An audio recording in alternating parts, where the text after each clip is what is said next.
को शोभा नहीं देता कि आपकी सरकार हिंदुस्तान के प्रधानमंत्री से डरती है। ఈ రాష్ట్ర ప్రభుత్వం భారతదేశం యొక్క ప్రధానమంత్రితో భయపడుతుంది. అది ఈ రాష్ట్రానికి మంచిది కాదు. थोड़ा समय आपको वाईएसआर और कांग्रेस पार्टी के रिश्ते के बारे में बताना चाहता हूं. కొద్దిసేపు కాంగ్రెస్ పార్టీకి వైఎస్ఆర్ రాజశేఖర్ రెడ్డికి ఉన్న సంబంధం ఏందో మీకు చెప్పాలనుకుంటున్నాను. ये देखिए, ఇది చూడండి, ఇది చూడండి. ये राजशेखर जी और कांग्रेस पार्टी एक हैं. ఇది కాంగ్రెస్ పార్టీ రాజశేఖర్ రెడ్డి గారు ఒక్కటే. कांग्रेस पार्टी राजशेखर रेड्डी में थी और राजशेखर रेड्डी कांग्रेस पार्टी में थे. రాజశేఖర్ రెడ్డి గారు కాంగ్రెస్ పార్టీలో ఉన్నారు, కాంగ్రెస్ పార్టీ రాజశేఖర్ రెడ్డి గారిలో ఉంది. और कांग्रेस पार्टी राजशेखर रेड्डी के खिलाफ कभी कुछ नहीं कर सकती है. కాంగ్రెస్ పార్టీ రాజశేఖర్ రెడ్డి గారి యొక్క ఆలోచనలకు వ్యతిరేకంగా ఎప్పుడూ ప్రవర్తించదు. ये जो सीबीआई का मामला था, ये बिल्कुल गलत था. ఏదైతే సిబిఐ యొక్క విషయం ఉందో అది పూర్తిగా అబద్ధము. और इसकी सच्चाई आज आपके सामने है. దాని యొక్క నిజం ఈ రోజు మీ ముందు ఉన్నది.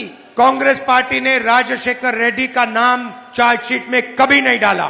కాంగ్రెస్ పార్టీ రాజశేఖర్ రెడ్డి గారి పేరును ఛార్జ్ షీట్ లో ఎప్పుడు చేర్చలేదు.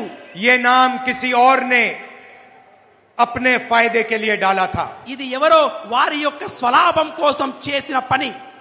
राजशेखर रेड्डी हमारे थे, हम उनका कभी नुकसान नहीं कर सकते हैं. రాజశేఖర్ రెడ్డి గారు మావారు, వారికి ఎప్పుడు నష్టం రానివ్వము. और आज राजशेखर रेड्डी की बेटी, मेरी बहन यहां आपके सामने खड़ी है. ఈ రోజు రాజశేఖర్ రెడ్డి బిడ్డ నా చెల్లెలు మీ ముందు నిలబడింది. गाड़ी में मैंने इनसे कहा कि आपको हिंदुस्तान की लोकसभा में आना पड़ेगा. నేను కారులో వస్తుంటే నా చెల్లెమ్మతో చెప్పాను, భారతదేశం పార్లమెంటులో మీరు తప్పకుండా ఉండాలని. शर्मिला के लिए नहीं, मगर राजशेखर रेड्डी की पॉलिटिक्स, राजशेखर रेड्डी की सोच, राजशेखर रेड्डी की राजनीति के लिए. ఇది షర్మిల గారి గురించి కాదు, రాజశేఖర్ రెడ్డి గారి సైద్ధాంతిక విలువలు వాళ్ళ ఆలోచనలో పార్లమెంటులో వినబడాలి అంటే షర్మిల గారు పార్లమెంటులో ఉండాలి. मैंने हिंदुस्तान की किसी कॉन्स्टिट्यूएंसी में वायदा नहीं मांगा है. నేను I have not asked for a promise in any of India's constituency. నేను ఇంతవరకు భారతదేశంలో ఉన్నటువంటి ఏ ఒక్క పార్లమెంట్ లో కూడా వాగ్దానం అడగలేదు.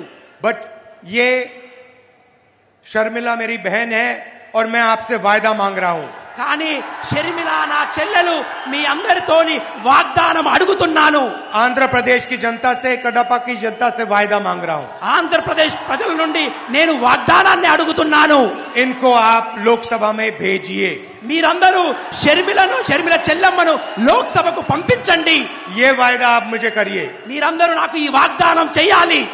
क्योंकि मैं चाहता हूं कि एक बार फिर आंध्र प्रदेश की जनता की आवाज, दिल की आवाज लोकसभा में दिखे. ఎందుకంటే ఆంధ్ర ప్రజల యొక్క ఆలోచన, వాళ్ళ మనసులో ఉన్న ఆలోచన ఢిల్లీ పార్లమెంటులో వినబడాలి. और ये काम ना चंद्रबाबू नायडू ना जगन रेड्डी कर सकते हैं. ఈ పని చంద్రబాబు నాయుడు గారు గాని